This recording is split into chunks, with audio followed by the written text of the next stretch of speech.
Major subclass changes as well as the final Iron Banner of the season are on the horizon. What's going on, Guardians? My name is the Black Link. And tonight is November 22nd, 2019, a Thursday. And you know what that means. It's time for this week's issue of the Bungie Weekly Blog, This Week at Bungie. And oh man, do we have some really interesting stuff to talk about this week. While the Vex offensive final assault against the Undying Mind may have been a bit lackluster in terms of the new stuff it brought to the game, we've got some really exciting news about solar subclasses and how they'll be changing in future updates. And indeed, that's where this TWAB begins, with a reworking of several ability trees tied to solar subclasses.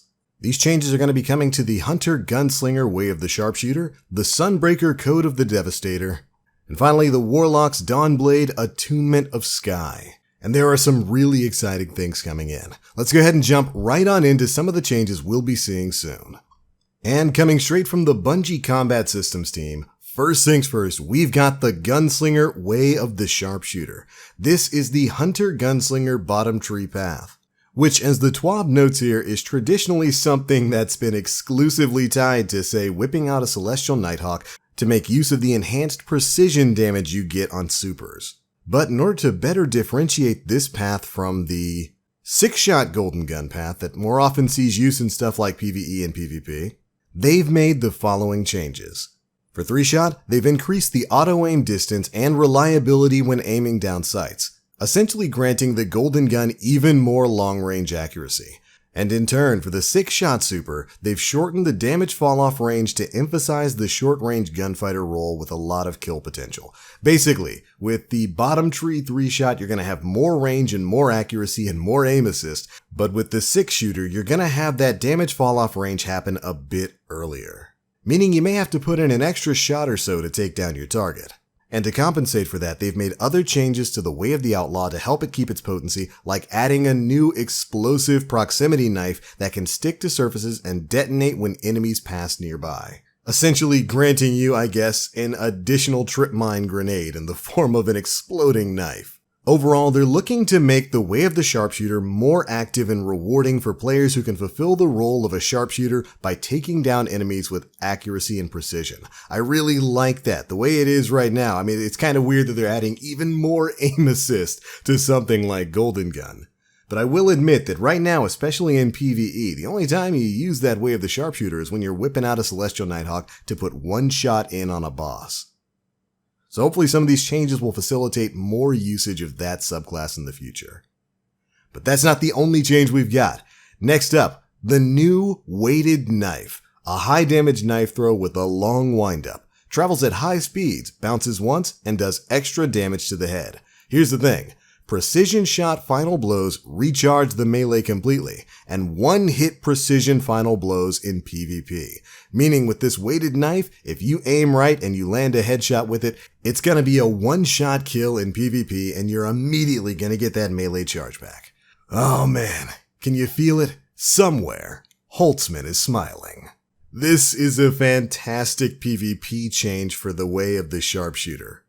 A lot of people, myself included, have argued that the throwing knife should be a one-shot precision kill in PvP, and I'm very happy to see that that's going to be coming back in the form of the weighted knife.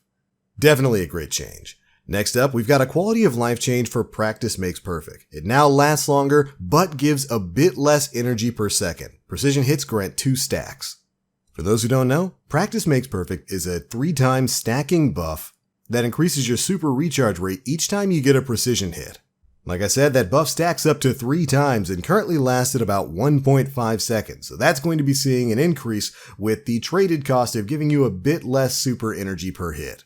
And additionally, you're going to be getting 2 stacks per precision hit now, so you'll be building it up way faster. After that, we've got a brand new ability, Knock 'em Down. Precision final blows increase weapon stability and ADS speed. The timer starts at 10 seconds, but any additional final blows and assists can increase it up to 25 seconds. But that's not where this ends. Casting your super with this buff above 20 seconds consumes the buff, but grants you extra damage. Although this doesn't stack with Celestial Nighthawk. So basically, you get precision kills, you're going to get an increase to stability and ADS speed. And if you get enough precision kills to boost your timer on that from 10 seconds up to above 20 seconds, and then you pop your Golden Gun super, your Golden Gun's going to consume that buff and deal more damage. Which is fantastic. That means this ability is going to have great utility in the neutral game for you gunslingers out there. And you're going to have a benefit for building it up and popping your super while you've got it live. Fantastic gameplay change here. And then finally, we've got a quality of life change for the ability Line 'em Up. Basically, the old perks from Crowd Pleaser are now going to be a part of this perk. Crowd Pleaser was a thing where a Golden Gun can cause precision damage and precision shots will generate extra orbs of light. So that's just getting rolled up into the Line 'em Up ability. Again, fantastic change. But there we go. Those are the changes to the Gunslinger's Way of the Sharpshooter. And I gotta say, that's some pretty interesting stuff between the one-shot kill melee and PvP. The change with Knock 'em Down granting you additional stability and ADS speed. I cannot wait to try this class out when these changes go live in the game. Hopefully we get this update sometime real soon. Next up, we've got the Sunbreaker's Code of the Devastator. This is the middle tree path, meaning we've got some big changes coming for all you big hammer boys. First things first, the Roaring Flame perk has received a significant buff to its bonus damage, and the buff now lasts 25% longer, making it easier to build and retain stacks between encounters. Additionally, the base damage of the Throwing Hammer melee ability has also been increased. It's now very lethal in PvP while you have Roaring Flames active. And in addition, once you've thrown the hammer and it's lying on the ground, you don't have to get quite as close to it to pick it back up. Meaning hopefully you'll be able to pull a little bit of Thor and Mjolnir action with your hammers now. So you don't get killed quite as often trying to run out there to pick it back up. Either way, great change. Hopefully those hammer slaps can one-shot most builds in PvP with this. But next up, we've got some changes to the super. First up, Burning Maul now lasts longer, giving you more time to use it strategically instead of simply spamming the slam button. Additionally, they also increased the height of the heavy slam explosion, so this super should feel much more potent against airborne enemies. So people hopefully won't be able to escape you quite as easily when you go in there for the heavy attack. Next up, we've got some smaller changes. For Throwing Hammer, they've increased the impact damage from 100 to 120, and increased hammer pickup radius from 2 meters to 3.5 meters. They've adjusted the hammer throw animations to fit a more damaging attack. After that, we get the numbers for Roaring Flames. They've increased damage from 10% per stack to 25% per stack in PvP, and increased duration from 15 seconds to 20 seconds. Then for the Burning Maul super, they've increased the duration from 21.2 seconds to 28.5 seconds. Pretty good time frame there. Additionally, the light attack has seen a change. They've reduced light attack energy cost from 5% energy to 3% energy. Also, they've adjusted the animation so that it flows seamlessly into chained light attacks without stopping. For the heavy attack, the ground slam attack now detonates when it detects enemies above it. Detonation radius was increased to make landing attacks more consistent. And to compensate for this, they've increased the cost of the heavy attack from 6% energy to 8% energy. But there we go, those are the changes to the Code of the Devastator for you Sunbreakers out there. Hopefully that class will get a bit more love than it does right now, because really, most of the time you see Sunbreakers out there, they're pretty much running the Hammering Strike build, so it'll be nice to see some build diversity with the middle tree. Alright, and last but certainly not least, we have got the Dawnblade Attunement of Sky. This is the top path for you Dawnblade users out there. The name of the game with this subclass has always been Air Superiority, and we're going to be seeing some changes that greatly reflect that. But first things first, we've got a bit of a jump movement change. They've actually reduced the speed at which Burst Glide accelerates players in Daybreak. Basically here, they're slowing the Warlock AC-130 down a bit. Which definitely bums me out, as that's a huge part of the fun of using this class, but we're getting that back in the form of a buff for Icarus Dash. Now, when you're in Daybreak, the Icarus Dash has increased speed and thrust to recapture the Burst Glide gameplay that you're going to be losing with the change to that jump. So hopefully you'll still come close to the kind of speed we can have in the game right now. You'll just have to use an Icarus Dash or two.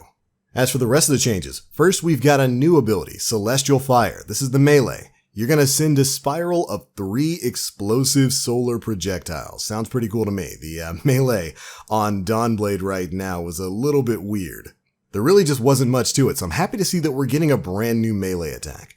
Next up, we've got a rework for the Heat Rises perk. Now you'll be able to consume your grenade to extend your glide time and dramatically reduce the in-air accuracy penalties for weapons. Now, it's kind of interesting This is already technically kind of an ability in the game right now. If you're running the Well of Radiance build, the middle tree build for Dawnblade, you can charge up your grenades and it actually does increase your time floating in midair.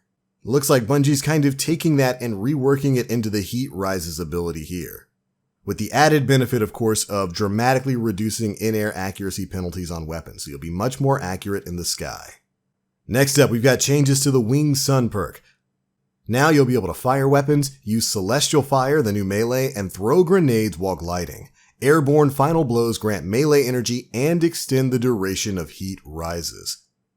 This I love. It reminds me kind of the Devour build for Voidwalkers right now. I love it when Bungie makes a build, a set of perks and abilities on a class that feed into each other. Right now with Devour, you pop that grenade and every kill that you get restores your health to max and also builds your grenade and melee energy back up so that you can reproc Devour or use a grenade or melee ability. And I'm really happy to see that happening here with the Attunement of Sky build for Dawnblade. The entire point of the Attunement of Sky is for you to get into the air and exercise that aerial superiority. And now that you're going to have less in-air accuracy penalties, which was always kind of confusing for a class that's supposed to be in the sky all the time, plus you're going to be rebuilding up your melee energy as you get final kills, this is a great change and I cannot wait to try it out. Next up, Icarus Dash is seeing a bit of a rework. You can tap crouch twice to dodge in midair. That's right, Titans, we stole your Twilight Garrison ability and turned it into a class perk. Additionally, dodging in Daybreak accelerates players farther and costs less super energy while under the effects of Heat Rises. Now, of course, I'm joking a bit there. This has always been what this ability did on this class. But now, of course, we've got the added change of it accelerating you farther and costing less super energy when you're in Daybreak. Additionally, they note here that due to the nature of these reworks, Wings of Sacred Dawn received a buff where it gains 15% damage resistance while Tome of Dawn is active. So that's why you're floating in midair. And I think that change is A-okay, although I would have preferred a 20% damage resistance boost. But I guess that's just me. But there we go, that's it for the changes to the Attunement of Sky Dawnblade and all of the solar changes that they're covering right now.